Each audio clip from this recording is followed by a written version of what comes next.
आज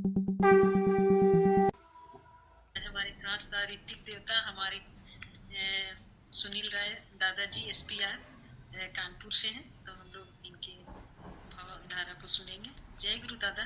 जय गुरु माँ। जय परम प्रेम में श्री ठाकुर, परम आराध्या जगत जननी श्री बड़मा, परम पूज्य पाद श्री बड़दा, परम पूजनीय वर्तमान आचार्य श्री दादा के श्री चरणों में मेरा कोटि कोटि प्रणाम। यहाँ उपस्थित आप सभी गुरु भक्तों, माताओं, बहनों, बच्चों को मेरा हार्दिक जय गुरु, और सभी पंजाधारी दादा लोगों को मेरा जय गुरु। आज मैं विद्यालय में था, माँ का फ़ोन आया कि बोलना है, तो मैंने सोचा कि अच्छा, प्री बोर्ड का एग्ज़ाम चल रहा था बच्चों का, लेकिन आज मेरा कहीं सत्संग लगा नहीं, कल लगा है, तो मैंने एक्सेप्ट किया। चलिए ठीक है, आज हम खाली हैं, बोल देंगे। तो आज हम लोग ठाकुर जी के ऊपर चर्चा करेंगे, लेकिन उसके पहले मैं बता दूं कि अभी मैं सुन रहा था, सही में बहुत अच्छा हमको भी भजन लगा, और सुरीला भजन था एकदम, आवाज़ बड़ी सुंदर मीठी लगी।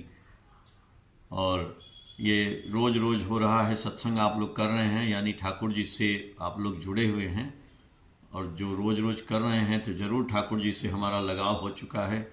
और जितने लोग इस सत्संग में सुन रहे हैं, करीब मैं देख रहा हूँ 72 लोग हैं यहाँ पे अभी इस समय, और शायद ये रांची से हो रहा है सत्संग। तो हम सबके लिए एक बार जो है मालिक से आपकी दया की प्रार्थना करते हैं कि ठाकुर जी सबके ऊपर मंगल करें। आज हम चर्चा करेंगे कि ठाकुर जी की दया कैसे होती है, यही दया की बात हम लोग करेंगे। एक जैसे मैं बनाता हूँ, मैं बोल रहा हूँ तो मैं वीडियो भी बनाता हूँ, तो वीडियो बनाते समय उसमें मैसेज आता है, लोग कोई कोई प्रश्न भी पूछते हैं। एक सज्जन ने प्रश्न पूछा था कि मैं ठाकुर जी को तो देखा नहीं हूँ, तो जब नाम ध्यान करूँगा तो मैं किसको याद करूँगा, उनकी फ़ोटो उनको कैसे देखूँगा उसमें। तो ठाकुर जी को तो हम भी नहीं देखे, हमने भी ठाकुर जी की दीक्षा ली, हमने आचार्य परम पूज्यपाद श्री बड़दा को भी नहीं देखा, अभी वर्तमान आचार्य देव को देख रहे हैं, उनके हम पिताजी को देख रहे हैं।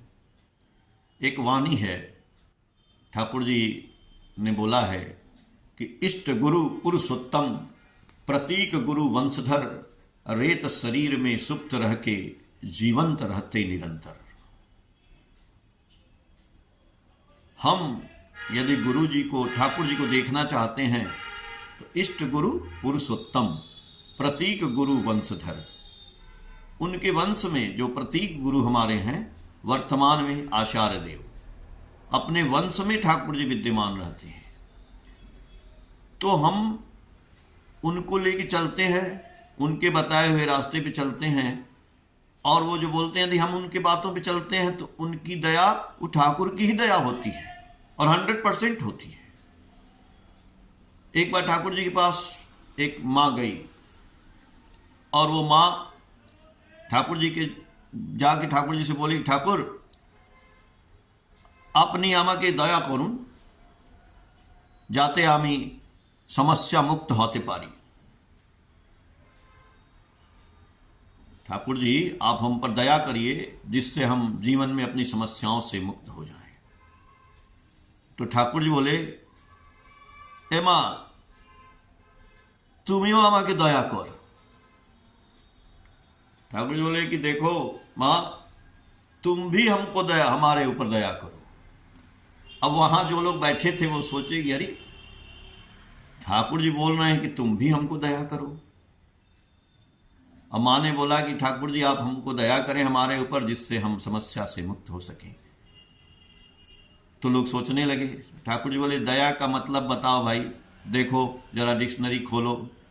तो दया को देखा गया, दया ठाकुर जी बोले कि दया धातु से बना है, और दया का मतलब होता है रक्षा करते हुए चलना, मतलब उनकी नीति विधि के अनुसार चलना, उनकी नीति विधि को मानते हुए चलना। जो लोग ठाकुर जी के नीति नियम को मानते हुए चलेंगे उन पे निश्चित ही ठाकुर जी की दया होगी। नीति विधि क्या, सबसे कम शब्द में कहा जाए तो ठाकुर जी ने कहा यजन याजन इष्टवृत्ति कर ले काटे महावृत्ति। क्योंकि यजन में बहुत चीज आ जाता है, नाम ध्यान प्रार्थना सदाचार पालन, बहुत चीज आता है यजन में। और यजन और याजन जो हमारे अंदर चीजें हैं उनको दूसरों को याजित करना, यानी लोगों को बताना ठाकुर जी के बारे में, अपने बारे में, सबके बारे में। जो यहाँ अभी याजनचर्या ही चल रही है, जैसे मैं बोल रहा हूँ आपको तो ये याजन हो रहा है, ठाकुर जी की बातों को बताना, अपनी अच्छाइयाँ अपनी बुराइयाँ जो भी। और इष्टवृत्ति ठाकुर जी बोले, आप लोग जानते ही हैं इष्टवृत्ति करने का मतलब।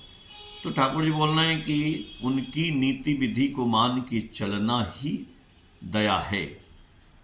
तो माँ ने पूछा कि ठाकुर अपनी आमा की दया करूं, तो ठाकुर जी इसीलिए बोले कि तुमियो आमा की दया करो, मतलब तुम भी हमारे ऊपर दया करो, यानी नीति विधि मान के चलो।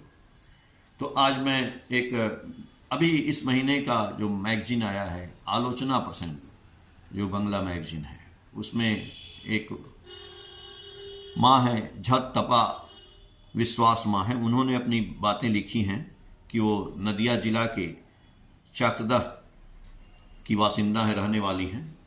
उन्होंने अपने बारे में लिखा है, मैं पढ़ रहा था, बहुत अच्छा लगा हमको। वो बात मैं शेयर करूंगा, फिर कुछ बात मैं अपनी भी बातें करूंगा। उन्होंने बड़ा हमको अच्छा लगा कि वो एमए का एग्ज़ाम दी, एमए में एंट्रेंस का एग्ज़ाम कलकत्ता में। तो कलकत्ता में एंट्रेंस एग्ज़ाम देने के लिए गई, जो एडमिशन के लिए। तो आजकल तो पूरा एग्ज़ाम होता है, एक एग्ज़ाम होता है, उसमें से जितना आपका नंबर आएगा उस हिसाब से काउंसलिंग होगी, तो उस हिसाब से यूनिवर्सिटी मिलेगा, कॉलेज मिलेगा, जहाँ भी मिलेगा। उन्होंने एग्ज़ाम तो दे दिया, और देने के बाद उनको पता चला कि भाई मेरा क्वेश्चन बहुत ज़्यादा तो हुआ नहीं है, और क्वेश्चन ज़्यादा नहीं हुआ है तो पता नहीं एडमिशन होगा कि क्या होगा। वो छोड़ दी, मतलब ध्यान नहीं दी उस पर कि शायद मेरा नंबर ज़्यादा नहीं आएगा या जितना भी होगा। और वो 12 अगस्त को देवघर रवाना हो गई। चलते हैं, तब तक देवघर घूम के आते हैं। उन्होंने पता भी नहीं किया कि रिजल्ट निकला है कि एडमिशन हो रहा है कि क्या करना है, कुछ नहीं, काउंसलिंग कराना नहीं। वो ट्रेन पे बैठ गई, और ट्रेन पे बैठने के बाद जब वो दुमका पहुंचती हैं तो वहाँ पे एक फ़ोन आता है उनके मोबाइल में। फ़ोन आता है किसी का कि अरे आज तो 12 तारीख है और आज लास्ट डेट है एडमिशन का, और हमने तो अपना एडमिशन करा लिया है, देखो तो तुम्हारा भी है क्या। तो उसने देखा मोबाइल में अपना, पहले तो रिजल्ट देखा, तो देखा तो उसका भी नाम था। बोली आज ही लास्ट डेट है, अब क्या करें। वो तो दुमका तक आ गई हैं और देवघर जा रही थी। अब सोची कि आज हम लौट के भी जाएंगे तो शाम हो जाएगा, 7-8 घंटा लग जाएगा, तो जा नहीं पाएंगे। तो उन्होंने सोचा कि चलो हम आश्रम चलते हैं, देवघर चलते हैं। वो आती हैं आश्रम, शाम हो गया, आचार्य देव बैठे हैं। आचार्य देव से उन्होंने सारी समस्या बताई कि दादा ऐसे ऐसे है, आज ही लास्ट डेट था और आज जो है पोर्टल बंद हो जाएगा, तो क्या करें, समझ में नहीं आ रहा है। तो दादा बोले कि देखो तुम जाओगी तो सुबह हो जाएगा, और आज पोर्टल जब आज बंदी हो जाएगा, ऐसा करो कि तुम अभी लौट जाओ। तो बोले कि दादा लेकिन पोर्टल बंद हो जाएगा तो फीस कैसे जमा होगी। तो आचार्य देव बोले कि तुम जाओ तो सही, जाओ। वो लड़की वहाँ से प्रणाम करती है, वो माँ जो है, और प्रणाम करके वहाँ से दादा बोले कि लेकिन दुर्गापुर जाना, दुर्गापुर मंदिर जाना, रात को ट्रेन पहुँचेगी, वहाँ से फिर तुम सुबह जाना अपने घर और सारा डॉक्यूमेंट्स ले करके अपने कॉलेज चली जाना। वो लड़की जाती है दुर्गापुर मंदिर, फिर वहाँ से अपने घर से डॉक्यूमेंट ले करके कॉलेज में जाने के बाद जब वो सबसे बात करती है, बोलती है, तो पता चलता है सब लोग बोलते हैं वही बात, अब कहाँ एडमिशन होगा। तो आज 12 तारीख है, 12 तारीख तो कल था, कल ही तक लास्ट डेट था, पोर्टल बंद हो गया, फीस जमा नहीं होगा। अब तो 13, 14, 15 को 15 अगस्त है, 16 तारीख से क्लास स्टार्ट हो जाएगा, कुछ होगा नहीं। और आप जाइए यहाँ से। अब वो बड़े परेशान, बहुत अनुनय विनय की, कुछ नहीं हुआ। उसके पास उसके मौसा जी आए, जो वहाँ के, वो भी एसपीआर थे। तो एसपीआर थे, वो अपना ड्रेस व्रेस धोती कुर्ता पहने हुए थे, आए। तो उन्होंने उनसे कहा कि ऐसी ऐसी समस्या है और मैं आचार्य देव से निवेदन करके आई। आचार्य देव ने कहा कि तुम जाओ तो सही। तो हम आए तो यहाँ तो कोई सुन ही नहीं रहा है, कह रहा पोर्टल बंद हो गया, फीस कैसे जमा होगा, कल ही लास्ट डेट था। तो वो सुने समस्या, बोलिए चलो एक बार हम चलते हैं, एक बार और चलो, मेरे साथ चलो। वो जाते हैं, फिर ऑफिस में बात करते हैं कि भाई फीस तो जमा कर लो इसका। बोले फीस कैसे जमा होगा? बोले किससे बात करनी होगी? प्रिंसिपल से। बोले हाँ यही तो बात है, प्रिंसिपल रहते तो बात होती, प्रिंसिपल तो विदेश चले गए, अमेरिका चले गए हैं, और अमेरिका में इसलिए कोई उन्हीं के यहाँ से डायरेक्ट जाता है, अंत में वहीं से खुलता है पोर्टल और जो होता है, फोन कर नहीं सकते हैं। तो वो बोले कि सोचते रहे, फिर इन्होंने दिमाग लगाया। बोले आप ऐसा करो कि मेल करो, लिखो इसके बारे में जो भी इसका समस्या है। वो मेल कर दिए, वो लोग ऑफिस से मेल कर दिए सर को। मेल करने के बाद बोले लोग कि अब आप जाइए, कुछ होगा नहीं, मेल आप भले कर दिए हैं, कुछ नहीं होगा। तो आकर के जो है लड़की अपना जाने के लिए स्टैंड पे आ गई, बैठ गई। आधा घंटा हो गया था मेल किए हुए, तब तक एक फ़ोन आया उसके मोबाइल पे। फ़ोन आता है अननोन नंबर से। तो अननोन नंबर से फ़ोन आता है, बात करती है। तो वो प्रिंसिपल ही बोल रहे थे। बोले मैं प्रिंसिपल बोल रहा हूँ और आधे घंटे के लिए पोर्टल खोला गया है और आप अपना फीस जमा कर दीजिए। अरे वो तो देखिए क्या कृपा हुई गुरु जी की। आचार्य देव ने बोला था ना कि अरे तुम जाओ तो सही। अब वो लड़की बोल रही थी माँ कि पोर्टल दादा बंद हो गया है, कैसे क्या होगा। और वो पोर्टल के द्वारा फीस जमा हुआ। जमा होने के बाद सारा उसने डॉक्यूमेंट जमा किया और ठाकुर जी की इतनी कृपा हुई, वहाँ एडमिशन हुआ, उसने क्लास भी लिया। तो यही बात, इसको बोलते हैं ठाकुर जी की दया। कैसे दया हुई? आचार्य के माध्यम से ठाकुर जी की दया हो गई। यानी वर्तमान आचार्य देव अभी हैं तो वही ठाकुर के प्रतिरूप हैं। इसीलिए बोले इष्ट गुरु पुरुषोत्तम प्रतीक गुरु वंशधर, अरेत शरीर में सुप्त रह के जीवंत रहते निरंतर। आप पढ़िएगा, ये आलोचना है, इसमें बंगला में है, तो बंगला को मैं हिंदी में आपको बता रहा हूं। और ये दया, ये तो मैं पढ़ के बता रहा हूं कि उनकी हुई, लेकिन मैं आज अपनी भी बात बताऊंगा वर्तमान आचार्य देव के बारे में। इसी के ऊपर मैं सोच रहा था कि किसी दिन मैं बताऊंगा, लेकिन आज माँ ने फ़ोन किया तो आज इसी पे दिमाग आ गया कि आज चलो ये बात करते हैं। और आज मैं आचार्य देव ठाकुर की दया में अपने जीवन की बात करता हूँ। हुआ क्या कि मैं वर्तमान में अभी केंद्रीय विद्यालय में कार्यरत हूँ। मैं आर्टिस्ट हूँ पेशे से, आप लोग जानते हैं, मैंने फाइन आर्ट्स किया बीएचयू से। तो मैं बच्चों को आर्टिस्ट बनाता हूँ, पेंटिंग सिखाता हूँ। मैंने वैसे कमर्शियल आर्ट से किया, अप्लाइड आर्ट से मैंने पीएचडी कर रखी है उसी में, बीएफए एमएफए पीएचडी। तो हम लोगों का ट्रांसफ़र होता रहता है, हर 5 साल बाद ट्रांसफ़र हो जाता है, पूरे देश भर में होता है। 2-3 विद्यालय विदेश में भी है, एक रसिया में है, एक तेहरान में है, एक काठमांडू में है। तो हमारे ट्रांसफ़र होते हैं, हर 5 साल में आपको ट्रांसफ़र होना ही है, यानी 6 साल।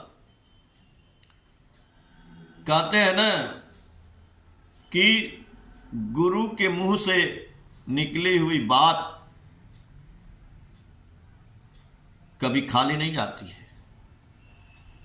गुरु ने जो बोला है, यदि आप विश्वास करते हैं, कैसे सत्य होता है वो तो मैं एक बात बताया, मैं एक दिन कानपुर में मैं हूँ वर्तमान में, तो कानपुर में मैं हूँ, तो हमको 6-7 साल हो गए थे कानपुर में रहते हुए। हमने सोचा कि अब तो मेरा ट्रांसफ़र हो जाएगा यार, मैं कैसे कानपुर में काम करूँगा गुरु जी का। चूँकि मैं 2012 में आचार्य देव एक दिन हमको बुलाए वहीं पे, और SPR का पंजा ठाकुर जी की दया से हो गया। तो 2009 में मैं आया था कानपुर, तो 9 से 10, 11, 12, 13, 14, 15 में ट्रांसफ़र होना था। तो 15 में या 16 में जो भी था,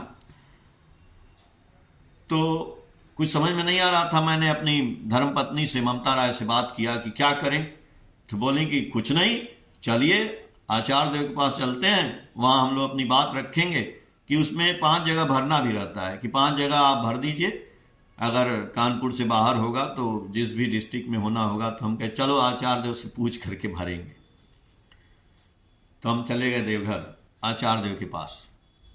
आचार्य देव कंप्यूटर रूम में बैठे थे, वहाँ गए तो मेरी वाइफ जो है पीछे बाहर ही रही, मैं अंदर गया, आचार्य देव को प्रणाम किया और आचार्य देव से अपनी समस्या को रखा कि दादा हम लोगों का 5 जगह भरना है और 6-7 साल हो गए हैं, अब ट्रांसफ़र हो जाएगा तो क्या करें।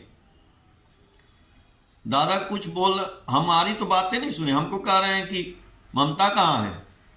तो हम बोले, मन में सोचे कि हमारी बात तो ममता को बुला रहे हैं। हम कहे अच्छा अभी बुलाते हैं, बाहर हैं।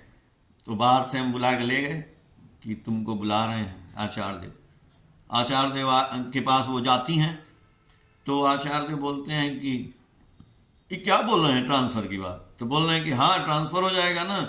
तो आचार्य देव बोलते हैं कि तुम कहाँ रहोगी। तो तुरंत बोलती है मैं तो कानपुर रहूंगी। तो आचार्य देव चुप हो गए। पीछे इनके खड़ी थी कृति कुमार गांगुली ना है लखनऊ में SPR, तो उनकी वाइफ खड़ी थी। तो इनसे बोली, अरे कानपुर क्यों बोली, लखनऊ बोलो। तो ये बोलें कि अब कानपुर बोल दिए तो बोल दिए। आचार्य देव कुछ बोले नहीं। फिर हम वहीं खड़े रहे कि आचार्य देव बोलेंगे कि क्या करें, कुछ बोले ही नहीं। फिर दूसरे आदमी लोग अपना पूछने लगे, फिर हम लोग वहाँ से लौट के चले आए। तो हम बाहर आए तो पूछे अपनी धर्मपत्नी से कि अरे आचार्य तो कुछ बोले ही नहीं, क्या करें। तो हमारी धर्मपत्नी बोली कि बोले नहीं, आशीर्वाद हो गया। कैसे हो गया, अरे बोले नहीं, हमसे पूछे ना कि कानपुर के लिए, हम बोल दिए कानपुर, तो कानपुर रहना है, होगा ही नहीं ट्रांसफर। हम कहा इससे कैसे नहीं होगा, संगठन का नियम है, देश का दुनिया का नियम है, पूरे केंद्रीय विद्यालय संगठन का नियम कैसे बदल जाएगा भाई। भरे दादा बताए नहीं क्या, फिर से पूछें क्या। बोले फिर से ना पूछिए, आपको जो मन करे भर दीजिए। तो हम कहे चलो ठीक है भर देते। मैं आया घर पे, भर दिया, कानपुर आ गया। भरने के बाद बोले ना मालिक की इच्छा होती है दुनिया का नियम बदल जाता है। कैसी बदला ये तो मेरे भी समझ में नहीं आता है। मेरे द्वारा मेरे स्कूल में भी कई टीचरों की दीक्षा हो गई थी। तो अचानक एक दिन आता है, फॉर्म भरने के बाद एक दिन एक नियम आता है कि जिसका बच्चा क्लास 10th में है उसका ट्रांसफर नहीं होगा, उसका फॉर्म एक्सेप्ट नहीं किया जाएगा। वाह, मेरा बेटा 10th में था, ये पहला नियम लागू हुआ था। तो मेरा बेटा उस समय 10th में था, ट्रांसफर नहीं होगा इस साल। चलिए हम सोचे अरे ये तो आचार्य देव बोले थे, तो चलो 1 साल तो बच ही जाएगा, लेकिन हाँ भाई अगले साल तो हो ही जाएगा। तो 1 साल के बाद अगले साल सोचे कि अब क्या होगा, अब तो भरना ही पड़ेगा। तो नेक्स्ट ईयर मैंने भरा फॉर्म। फॉर्म क्या भरे, नेक्स्ट ईयर फॉर्म भरने से पहले ही एक और नियम आ गया, म्यूचुअल और नो टेकर। एक फॉर्म आ गया कि म्यूचुअल जो अगल बगल कोई जो स्टेशन है, जैसे कि कानपुर आपको छोड़ना पड़े, कानपुर में 10 विद्यालय केंद्रीय विद्यालय, लेकिन उसमें नहीं, कानपुर छोड़ के आप तो इलाहाबाद जाइए या कानपुर देहात जाइए, तो कहीं जाइए। तो कानपुर देहात में यहाँ से 30-40 किलोमीटर 40 किलोमीटर दूर पे एक विद्यालय है, वो जो है स्टेशन अलग है। यदि वहाँ ट्रांसफ़र हो जाएगा तो आप कानपुर से अप डाउन रोज कर सकते हैं। तो वहाँ एक सीट खाली थी, नो टेकर, कोई नहीं था। मैंने कहा वाह भाई वाह, इसको भरते हैं। तो हम बोले भरते हैं, लेकिन होगा वहाँ पे कई लोग भरेंगे। तो जो लोग दीक्षा लिए थे स्कूल में, वो लोग बोले अरे भाई तुम्हारे ठाकुर जी ही तुम्हारे लिए ये नियम लाए हैं और तुम्हारा ही वहाँ पे ट्रांसफ़र होगा और तुम ही रहोगे, रोज अप डाउन कर लेना, कानपुर से कानेपुर में रहोगे, जहाँ रहते हो वहीं रहना। यहाँ से गाड़ियाँ जाती हैं, लोग बहुत से टीचर जाते हैं। हम कहे कि अच्छा चलो भर के देखते हैं। मैंने भर दिया। आप देखिए बहुत लोग भरे, लेकिन वहाँ मेरा ही होगा ट्रांसफ़र और मैं ही कानपुर देहात में गया और कानपुर देहात में रोज अप डाउन करता रहा और अप डाउन 8 साल में रहा वहाँ पे कानपुर देहात में, 7 साल कानपुर में। और उसके बाद फिर मेरी वाइफ को बोले थे दादा कि कानपुर रहना है तो रहना है, तो क्या जिंदा रहना है कि मुर्दा रहना है? जिंदा रहना है।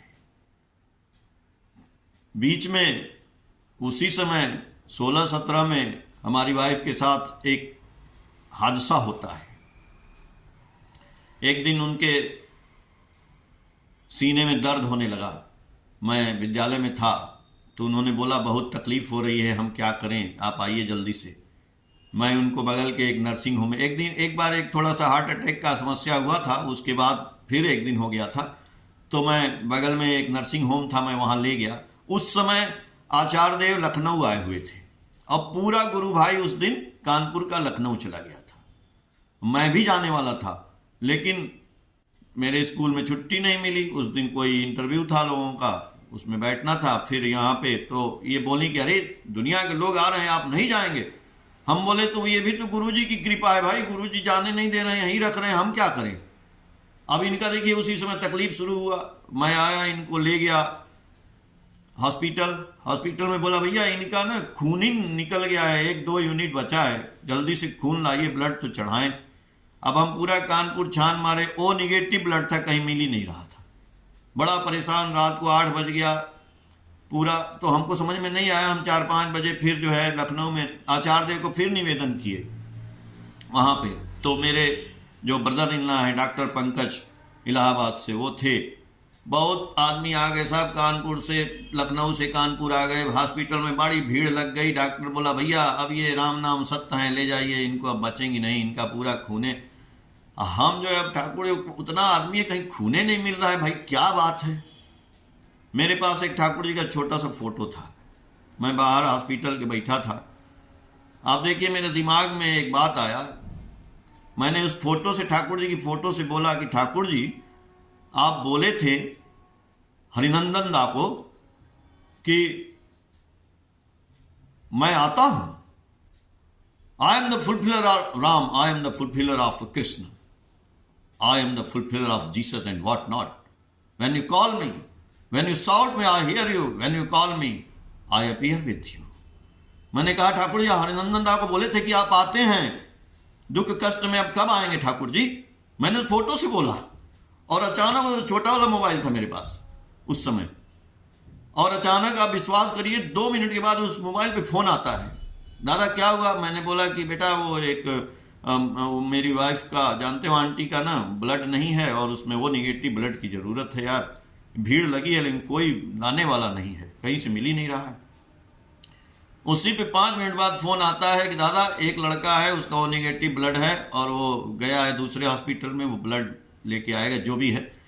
तो ब्लड आता है, 1 घंटे के बाद कोई ब्लड लेके आया, वहाँ चढ़ाने के लिए ले गए लोग हॉस्पिटल में। तो बोलता है डॉक्टर तो भाग गया, अटेंडेंट था, बोला भैया ले जाइए, ब्लड कहाँ चढ़ेगा, नस नहीं चल रही है। तो इनके जो भाई साहब थे डॉक्टर पंकज सिंह बोले कि नहीं, हमारी वाइफ ने इष्टवृत्ति किया है सवेरे, और जो इष्टवृत्ति किया है ठाकुर जी उसको मरने नहीं देंगे, उसको जिंदा रखेंगे। बोले ये क्या होता है, हम नहीं जानते, आप देखिए कहाँ लगाएं। तो वो देखे हाथ की नस उस तो गायब थी, लेकिन पैर में देखे नस चल रही थी। बोले तुम लगाओ, तो वो लगाया और वो ब्लड चढ़ गया, वो ब्लड चढ़ गया, उठ के बैठ गई। उसके बाद यहाँ पे रीजेंसी हॉस्पिटल है, वहाँ पे हम लोग रात को 1:30 बजे ले गए आईसीयू में, वहाँ पे एक यूनिट मिला। फिर इनके भाई साहब जो डॉक्टर मधुप दा हैं, उनका वो निगेटिव ब्लड है वो दिए सवेरे आकर के देवघर से। फिर इनकी दीदी दिल्ली रहती हैं, वो दी एक यूनिट, एक आदमी और दिया, ऐसे तो ये जिंदा रही। तो आचार्य ने बोला था इनको कानपुर रहने के लिए, तो मुर्दा नहीं जिंदा रहने के लिए बोला था, और आज ये जिंदा है। उनकी वजह से मैं हूं, उनकी वजह से आशीर्वाद उनको दिए, और उनकी वजह से पूरा जो है संगठन का नियम बदल गया, नो टेकर हो गया ये। और उसके बाद उसी पे मैंने मेडिकल लगा करके अभी पिछले 2024 में फिर मैं कानपुर आ गया हूं, और कानपुर में मैं कार्यरत हूं यहाँ पे केंद्रीय विद्यालय श्यामनगर में, रक्षा विहार में, वहां पे कार्यरत हूं। और 1-2 साल बाद मैं रिटायर भी हो जाऊंगा यहीं से। ये देखिए चमत्कार जो उस मां के साथ हुआ कि दादा बोले कि अरे तुम जाओ ना, पोर्टल बंद है तो क्या हुआ, तुम जाओ। वही बात तो मैंने सोचा कि यार ये तो बात ठाकुर जी दादा तो हमारे साथ चमत्कार हो गया है। घूम फिर के उनको कानपुर ही रखना था। मैं कानपुर में आज 15-16 साल से हूं, 2009 से लेके अब तक, और यहीं रिटायर हो जाऊंगा। ये चमत्कार नहीं तो क्या है, जहां पे हर 5 साल में दुनिया में लोगों का सबका ट्रांसफर इंडिया में होता रहा, और हमको बचा के रखे क्यों? इसीलिए बोलते हैं नीति विधि का पालन, यानी ठाकुर जी जो काम दिए हैं उसको करेंगे तब उनकी दया होगी। इसीलिए ठाकुर जी ने उन मां से कहा, वो बोली ना कि ठाकुर अपनी अमा के दया करें, और ठाकुर बोले कि तुम्हें अमा के दया करो। हम दया क्या करें, ठाकुर जी हमारे को दया तो कर ही रहे हैं, हमको दया करना है कि उनकी नीति विधि पे चलना है। तो हम लोग यदि नीति विधि पे चल रहे हैं तो खुद ही फील करेंगे कि उनकी दया हो रही है। तो हम बस इतना कह के अपनी वाणी पे विराम देते हैं। बहुत ज़्यादा टाइम आप लोगों का ले लिए, माफ़ करिएगा, लेकिन बहुत अच्छा लगा कि हम अपनी बातें आपके सामने रख सके। और सब लोग जो है, आप लोग ठाकुर जी का जो नीति नियम है उतने करते चलिए। और नाम तो करते करते जब प्रैक्टिस हो जाएगी, नाम आप नहीं करेंगे महाराज तब भी होता रहेगा, नाम का कोई चिंता नहीं है, करते रहिए। दादा जी दादा 10 मिनट है, दादा 10 मिनट और कुछ बोल देते हैं, अनुभूति कुछ भी बोल दीजिए, 10 मिनट है। अच्छा, तो चलिए हम थोड़ा अभी नाम की चर्चा कर रहे थे तो नाम की भी बात कर लेते हैं। तो नाम मेन चीज है, नाम बीज मंत्र जिसको बोलते हैं। अब बीज मंत्र क्या, ठाकुर जी ने जो नाम दिया, बीज दिया, बीज मंत्र दिया, तो वो कहां गया, वो कहां गिरा, वो इस शरीर में गिरा। इस शरीर में बीज मंत्र आया। तो बीज मंत्र आया तो उससे क्या फायदा हुआ? जस्ट लाइक ए बीज, जैसे सीड होता है एक कोई पौधे का, कोई पेड़ का, जब उसको हम जमीन में डालते हैं तो जमीन में जब वो जाता है बीज, तो वो 2 तरह से दोनों साइड में निकलता है। एक साइड में नीचे जाता है, उसकी जड़ निकलती है, और ऊपर वो निकलता है उसका तना, यानी पत्ता निकलेगा, उसमें से फूल निकलेगा, उसमें से फल निकलेगा, उसमें से, तो वो जड़ जा करके जमीन को पकड़ लेगा। और जब पकड़ लेगा धीरे धीरे वो पेड़ बड़ा हो जाएगा, तो आंधी आएगा, पानी आएगा, कुछ भी आएगा, उखड़ेगा नहीं, वैसे खड़ा रहेगा। ठीक उसी तरह से जब हम ठाकुर जी की दीक्षा लेते हैं, ठाकुर जी ने कहा ना कि दीक्षा जानो दक्ष करती, प्रीति दीप्त करे प्राण, कूट कौशली अनुशीलन से कृति तीर्थ में कराए स्नान। यानी दीक्षा हमको दक्षता हमारे अंदर लाती है, ऐसी दक्षता लाती है जो हमारे अंदर क्वालिटी भगवान ने जो हमको दिया है वो निकल करके आ जाती है। तो वो क्वालिटी निकल के क्या आती है? वो क्वालिटी जो भगवान ने हमको दिया है हमारे अंदर, हर आदमी के अंदर अलग अलग क्वालिटी है। एक कीड़ा के अंदर भी अलग क्वालिटी है, एक चिड़िया के, मैंने देखा है, आप देखे होंगे चिड़िया के अंदर क्या क्वालिटी है। उसका हाथ पैर तो नहीं है, उसका पंख है, उसका मुंह है और पैर है, लेकिन वो मुंह से इतना बढ़िया घोंसला बनाती है, इतना बढ़िया घोंसला बनाती है, उसमें रहती है। उसके बाद इतना हवा चलता है, तूफान आता है, आंधी आता है, लेकिन वो घोंसला टूटता नहीं है। क्या कुदरत ने बनाया है। यही इसीलिए रहीमदास ने बोले हैं कि रहीमन बहु भेषज करत व्याधि न छाड़त साथ, अखग मृग बसत आरोग्य मन हरिय नाथ के नाथ। हम लोग कहते हैं ना कि हमको ये रोग होगा, वो रोग, अरे जिसके ऊपर मालिक की कृपा हो जाती है ना, उसका सब रोग शोक सब ठीक हो जाता है। बोल रहे हैं रहीमदास जी, रहीमन बहु भेषज करत व्याधि न छाड़त साथ। हम लोग बहुत शरीर का इंतजाम करते हैं तो भी रोग नहीं छोड़ता है साथ, वो रोग लग जाता है शरीर में। लेकिन खग मृग मसत आरोग्य मन, खग और मृग, पक्षी और पशु, ये सब जंगल में रहते हैं, बीमार नहीं होते। खग मृग बसत आरोग्य मन हरिय नाथ के नाथ। अरे जिनके नाथ ही हरि हैं हमारे साथ, श्री रघुनाथ तो किस बात की चिंता, शरण में रख दिया जब माथ तो किस बात की चिंता। वही बात है, हमारे साथ जब श्री ठाकुर तो किस बात की चिंता, शरण में रख दिया जब माथ तो किस बात की चिंता। किया करते हो तुम दिन रात किस बात की चिंता, किया करते हो तुम दिन रात क्यों किस बात की चिंता। हमारे ठाकुर को रहती है हमारे हर बात की चिंता। देखिए, तो वो बीज मंत्र जब जाता है नीचे जमीन का, मैंने बात बता दिया, जब शरीर में जाता है ना तो शरीर में भी उसका जड़ पकड़ता है। यानी ऐसे नहीं पकड़ेगा, सिंचाई करनी पड़ेगी। यजन याजन इष्टवृत्ति स्वस्तैनी सदाचार नाम ध्यान, उषाय निशाय मंत्र साधन, चौलाय फिराय जप जथा समय इष्ट निर्देश मूर्त करता ही है, तप सत्संग, ये सब करते करते उसकी सिंचाई गुड़ाई गहराई करते करते वो क्या होता है कि उसकी जड़ें शरीर में फैल जाती हैं। तो फैल जाती हैं तो क्या हो जाता है, हमारा प्यार हो जाता है ठाकुर जी से। तब हमारे अंदर वो लव नाम का ऐप, लव इंस्टॉल हो जाता है, ऐप डाउनलोड हो जाता है। जब ऐप डाउनलोड हो जाएगा तो हमारी पर्सनालिटी बैलेंस हो जाएगी। जब हमारी पर्सनालिटी बैलेंस हो जाएगी तो हमारे मुंह से बोली हुई वाणी मधुर हो जाएगी। हम जो झाँव झाँव करते थे, जब ठाकुर जी से प्रेम हो जाएगा तो बढ़िया बोलने लगेंगे, मीठा बोलने लगेंगे, लोगों का आदर करने लगेंगे, लोगों का सत्कार करने लगेंगे। हमारा उठना बैठा बोली चाली चाल चलन ये सुंदर हो जाएगा जब ठाकुर जी से हमारा प्यार, love for the love for his desire, love for his words, love for his deed and needs.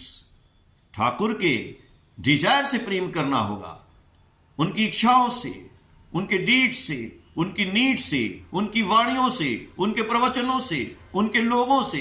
जब हमको ये हो जाएगा ना तब हमारे शरीर में बैलेंस, ये तब वो बैलेंस, लव बैलेंस होगा। अब बैलेंस होगा ना तो क्या होगा, हमारा कैरेक्टर स्ट्रांग हो जाएगा। कैरेक्टर इज द जड़।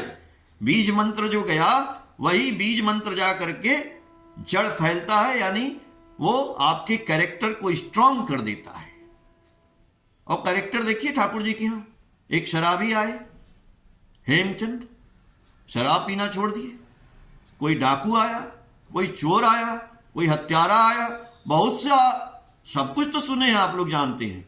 वो सबका कैरेक्टर बदल गया। क्यों? बीज मंत्र के द्वारा। बीज मंत्र में क्या ऐसी ताकत है भाई, और कैरेक्टर बदला ही नहीं।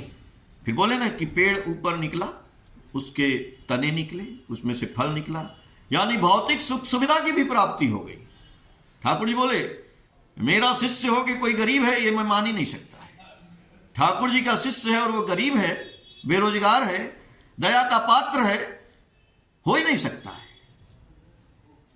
भाई मैं एक दिन सोच रहा था, चूल्हे पे आग जल रही थी, आग जल रहा है, अब उस पे आप चाहे तो खाना बना लीजिए, चाहे आप मिठाई बना लीजिए, चाहे आप चाय बना लीजिए, चाहे आप रसगुल्ला बना लीजिए, जो बनाना है बना लीजिए, और चाहे आप उसमें जल जाइए, चाहे हाथ जला लीजिए। आग का काम तो आग कर ही रहा है, हम कैसे उसको लेते हैं। तो ठाकुर जी का आशीर्वाद तो परमानेंट मिल रहा है, हर वक्त मिल रहा है, हम उस आशीर्वाद को लेना ही नहीं जानते, ये गड़बड़ी है। और उस आशीर्वाद का एक ही चीज ठाकुर जी बोल रहे हैं कि दया की बात कहते हो तो दया का काम करता चल।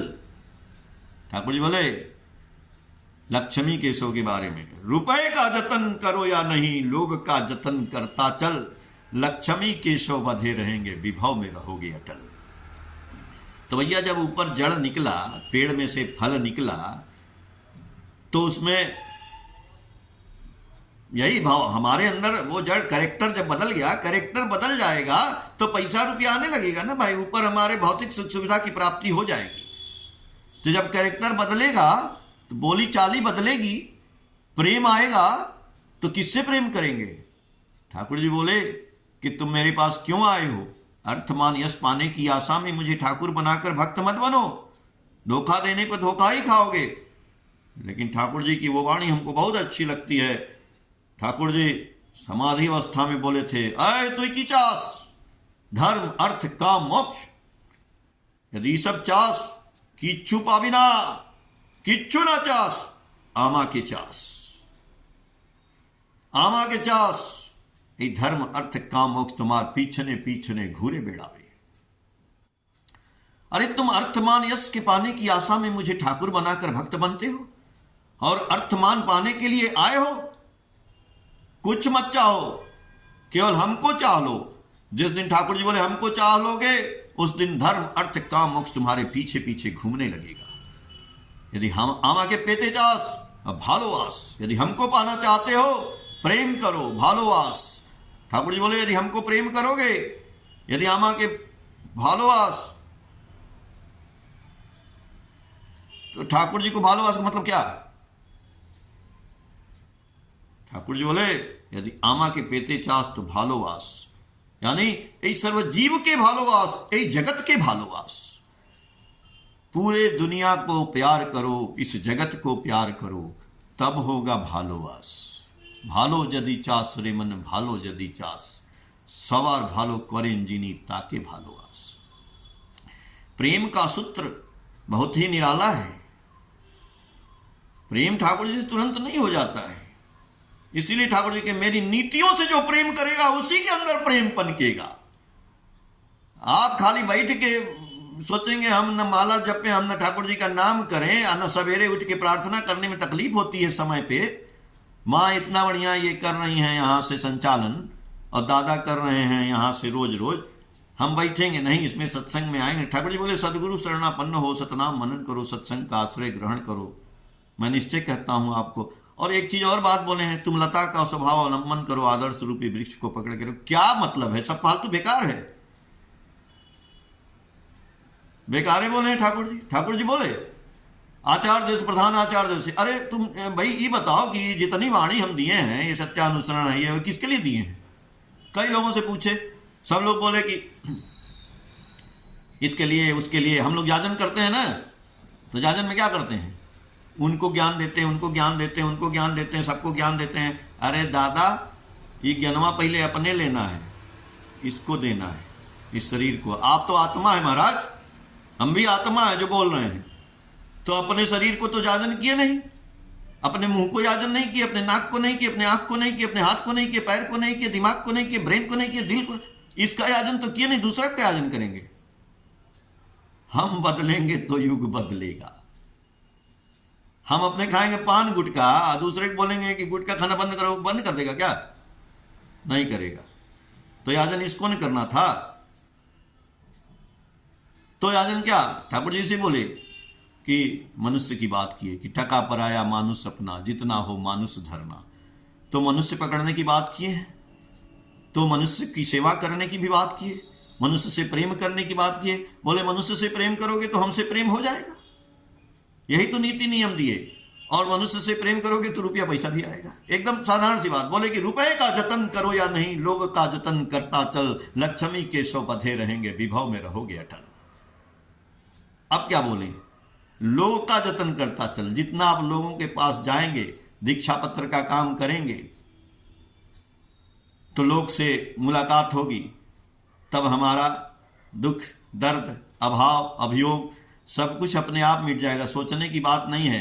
करत करत अभ्यास के जड़मति होत सुजान, अरसी आवत जात थे सिल पर परत निशान। सुनिए, जब आप करेंगे ना तो 10 आदमी आपको बोलेंगे, 10 आदमी आपको निंदा करेंगे, शिकायत करेंगे। ठाकुर जी का काम करने वालों को भी गाली सुनना पड़ता है, ठाकुर जी के काम करने वालों को भी लोग कोचते हैं, उसकी शिकायत करते हैं, उसके खिलाफ जाते हैं, मारते हैं। लेकिन आप नशे में पागल रहिए, नशा तुम्हारा जिस तरह जिसमें जिस प्रकार आचार व्यवहार चरित्र भी धरे वही आकार। एक कहानी सुनाएंगे छोटी सी 2 मिनट की, आपको समझ में आ जाएगी। उसके बाद हम अपना बोलना बंद करेंगे। उसके पहले 2 वाणी ठाकुर जी की याद आ रही है। तो बड़दा से बोले, बड़दा बोले कि ठाकुर जी बड़दा से भी बोले कि ये वाणी किसके लिए है? तो बड़दा बोले कि ये सारी वाणियाँ मेरे लिए है ठाकुर, मेरे लिए है। सोचिए, यही बात हमको भी सोचनी है। ये सब वाणियाँ दूसरे को ज्ञान देने के लिए नहीं है। हम लोग खाली दूसरे को ज्ञान दिए जा रहे हैं। मैंने बोला ना, अपने को याद नहीं, ये वाणियाँ मेरे लिए है। तो ठाकुर जी तो एक वाणी है, क्या है? ठाकुरेर कुकुर तुम्हें निष्ठा शिकल गोले पड़ा, डाकले काच्छे आसून तड़ाव दूर खड़ा। अरे भैया, आदमी इंसान छोड़ दीजिए, ठाकुर का कुत्ता बन जाइए महाराज। कोई हमसे बोलता है ये क्या हो, हम कहें कुछ नहीं है, ठाकुर जी के कुत्ता। ठाकुर जी बोले, वही बड़दा बोले, अरे ठाकुरेर कुकुर तुम्हें, ठाकुर जी का कुत्ता बन जाना है, उनका निष्ठा रूपी सिकड़ जंजीर गले में डाल लेना है। और जब ठाकुर भागा है, भाग भाग भाग भाग भाग नहीं जाना है। यानी जब हमारे जीवन में विपत्ति आपत्ति आ रही, बहुत आ रही है, तो हम ठाकुर जी को छोड़ नहीं देंगे। अरे हम उसी में बैठे रहेंगे, हम जाएंगे नहीं, और ठाकुर जी का भजन करेंगे, नाम करेंगे, ध्यान करेंगे, काम करेंगे, सब कुछ करेंगे। तो ठाकुर जी फिर बुलाते हैं, तो फिर आ जाना है।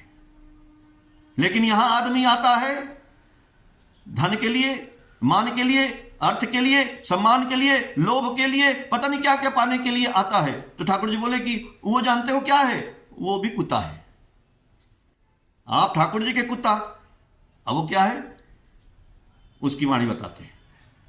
ठाकुर जी बोले, जंगली कुकुरेर लख नहीं आई, निष्ठा नाई तार अंतरे, मांस लोबेर घूरे बिड़ाई एदिक सेदिक कंदरे। जंगली कुत्ता के अंदर निष्ठा नहीं होता है, वो मांस के लोभ में जंगल में इधर उधर कंदरा में घूमता है। तो जो ठाकुर जी से के यहाँ मतलब लेने आता है, ठाकुर जी के मंदिरों में भी पैसा कमाने के लिए आता है, लोग अपना साधन सुलभ करने के लिए आता है। गुरु भाई की मैं बात कर रहा हूं, यदि कोई गुरु भाई ऐसा है तो ठाकुर जी बोले वो मेरा कुत्ता नहीं है, वो जंगली कुत्ता है, वो लोभ के कारण इधर उधर कंदरा में घूम रहा है। कुत्ता तो दोनों ही है। तो अब आप सोचिए, हमें ठाकुर का कुत्ता बनना है कि जंगली कुत्ता बनना है? इसलिए दोनों वाणी याद रखिए, मनुष्य की सेवा करिए। तभी ठाकुर जी बोले, रुपए का जतन करो या नहीं, लोग का जतन करता चल, लक्ष्मी केशव बधे रहेंगे, विभव में रहोगे अटल। आदमी कैसे आएगा?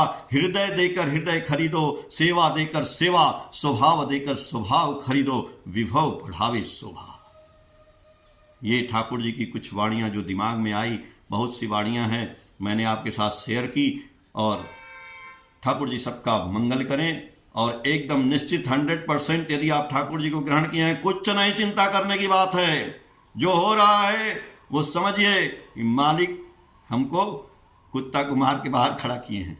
यदि कोई कष्ट आ गया है तो फिर बुलाएंगे, फिर हम जाएंगे, लेकिन वहीं रहेंगे। तो इसलिए कुत्ता विश्वासघातक नहीं होता है, पालतू ले। आदमी सबसे बड़ा खतरनाक हो जाता है जब गड़बड़ा जाता है, तो हम ही लोगों के साथ दुराचार कर देता है। जय गुरु दादा, धन्यवाद। धन्यवाद माँ, जय गुरु। जय गुरु दादा, जय गुरु। बहुत सुंदर दादा, बहुत ही सुंदर। आज का याजन तो लग रहा था सुनते ही रहे, सुनते सुनते लग रहा था मन ही नहीं भर रहा था, लग रहा था और सुने।